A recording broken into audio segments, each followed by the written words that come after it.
Well, what's different, Sarah, is that we've seen the London Whale play out fully. We've seen JPMorgan in the 12 months since last year's vote effectively be sanctioned to a degree by the Office of the Comptroller of the Currency, that is JPMorgan's main regulator, and a swirl of attention around Jamie Dimon, raising the question as to whether or not he should be the CEO and the chairman at the same time. As you point out, this ballot initiative was on was subject to vote last year at JPMorgan's annual meeting and was defeated by a margin of 20 points. It only got 40% support. So it is quite possible, given all the attention this has generated, Sarah, Scarlett, Jonathan, and Scott, that the margin of victory for the company, because the company won last year, might not be so wide this year.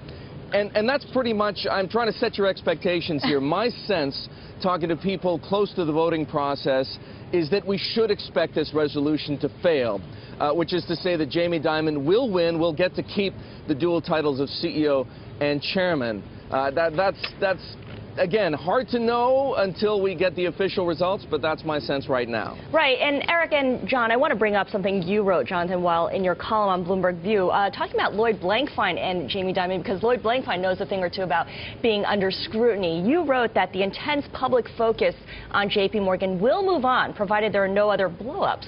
If this whole experience leaves Dimon a little wiser, a little humbler, that can only be a good thing. That's a big if. That's a big if, meaning? And I was riffing on a piece of the Times had that said that Lloyd Blankfein and Jamie Dimon were speaking to each other about how he could possibly deal with this.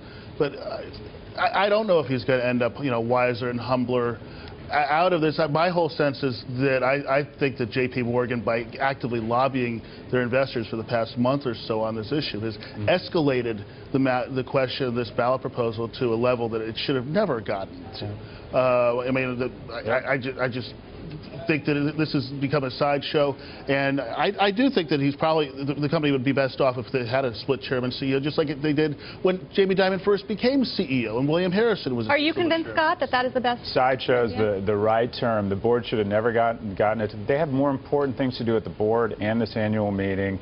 The board should have said, it's a title, you're not going to make any less money, you can run the board meetings if you want, throw them some red meat. This is a lose-lose. The shareholders won't win, but tomorrow morning all the media will be reporting is 48% of people don't support Jamie Dimon. And Eric, we should point out that, yes, Jamie is the main event there today, but other members of the board will be questioned as well, and there could be some changes. Well, to the point that Scott and Jonathan were just making, the board should be what's in focus here. And for many shareholders, the board is in focus. There are lots of people, institutional investors, some of JPMorgan's largest holders, who do think all the attention around Dimon is a sideshow. And the far more important questions are who ends up serving on this board. Let's consider for a moment JPMorgan's risk committee. There are 3 people on the risk committee. David Cote, everybody knows who he is. He's the CEO of Honeywell. Then Ellen Futter from the American Museum of Natural History in New York City, and James Crown. Many people, including the proxy advisors, Institutional Shareholder Services, and Glass Lewis, say that these people, these 3 directors in particular, have failed to exercise the duties that they own shareholders, and as a result have recommended that shareholders oust them from the board. And that seems as though it might be, if not probable, a possible outcome of today's vote. Consider this for a moment. It is a much easier route for shareholders to take, to withhold support from the risk committee because of the London Whale, because of the way that the OCC has criticized JPMorgan without forcing Jamie Dimon to give up his chairman's seat. It is the easier route and perhaps, in the eyes of many shareholders, the appropriate thing to do today.